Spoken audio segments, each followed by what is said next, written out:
For he hath made him to be sin for us, who knew no sin, that we might be made the righteousness of God in him. 2 Corinthians 5, verse 21.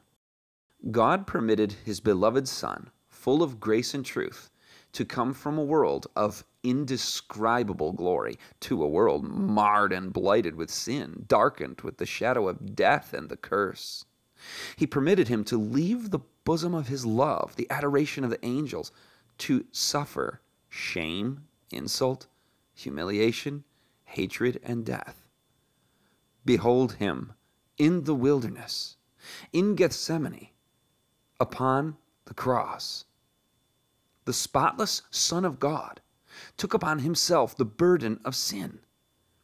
He who had been one with God felt in his soul the awful separation that sin makes between God and man. This wrung from his lips the anguished cry, my God, why hast thou forsaken me?"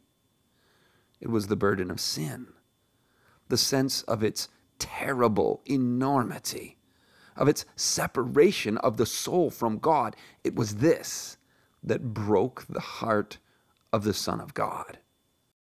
But this great sacrifice was not made in order to create in the Father's heart a love for man, not to make him willing to save. No.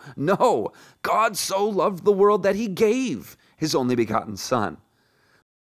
The Father loves us, not because of the great propitiation, but he provided the propitiation because he loves us. Christ was the medium through which he could pour out his infinite love upon a fallen world. None but the Son of God could accomplish our redemption. For only he who was in the bosom of the Father could declare him. Only he who knew the height and depth of the love of God could make it manifest.